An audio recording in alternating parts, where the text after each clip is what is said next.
Frightening.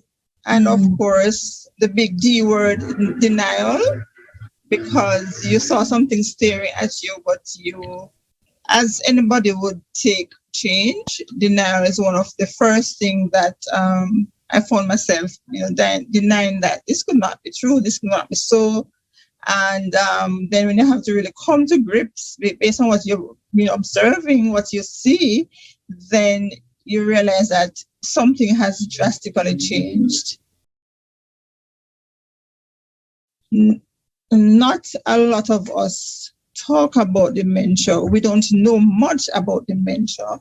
And even when you see it staring in your face, you're not thinking, as we always would think, that it's just a simple loss of memory, or it could be the fact that the person not in the right mind, the person may be getting senile, as some persons would say, but you're not thinking that this could be Alzheimer's or this could be dementia.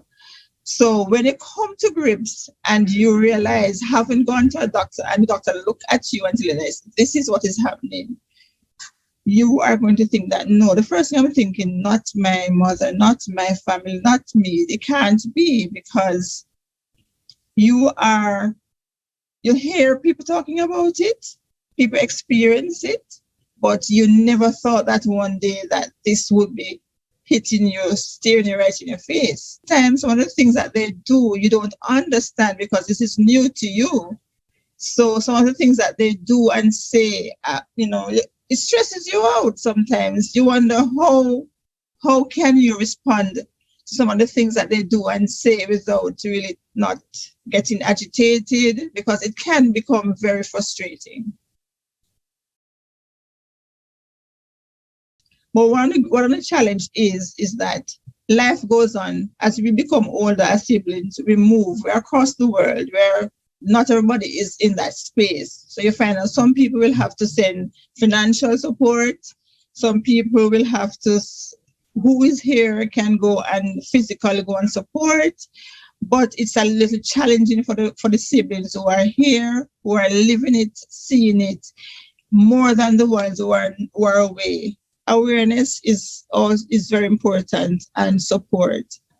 And support of persons who the person knows and trusts. Not careful, you end up being sick, because, as I said before, it can take a lot of it out of you. To be going back and forth, because I don't live with her permanently. So I have to be back and forth. So it stresses me out. Sometimes I leave work and I have to head to her house and come back home because work is next morning. So it takes a toll on me, financially and physically and mentally, because, you weren't expecting, we weren't planning for this, and this happened. Getting more awareness, getting more persons trained and in understanding how to deal with persons with dementia, and forming groups, because I think socialization, being able to take them out, if you have somewhere you could leave them for a day or two, just to relieve the person who has to be there for 24 hours per day. So that kind of support, and most importantly, is the financial support, because as we know, most of the medication that the doctors prescribe, especially for our experience, so most of the medication that we have to buy from out of pocket, because there is no assistance, no subsidy as it relates to paying for those medications, and those medications are expensive. She's not one of those persons who has health insurance. So everything has to come out of pocket. We rely on our siblings to chip in, and we come together to buy the medication. One is fully understanding what the patient, what the person living with the disorder is going through. So that is the first challenge, because first you have to really understand to be able to help, and we know so much and no more.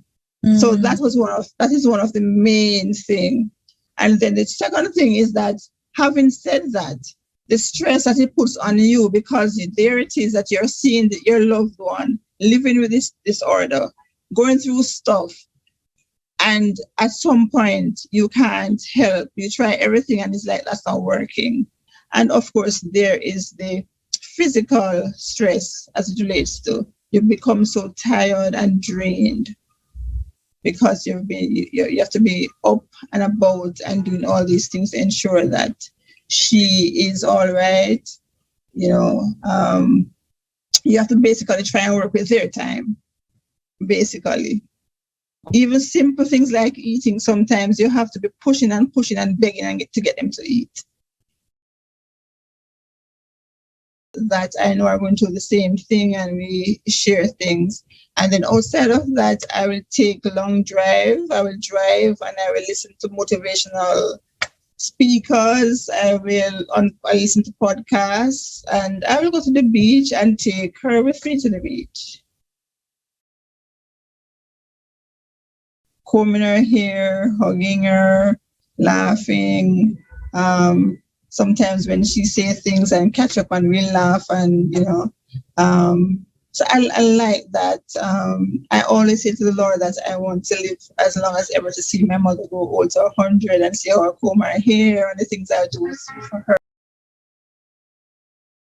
It is not a death sentence. People can live as long as ever with the disorder. However, you play a very important role in ensuring that this happens.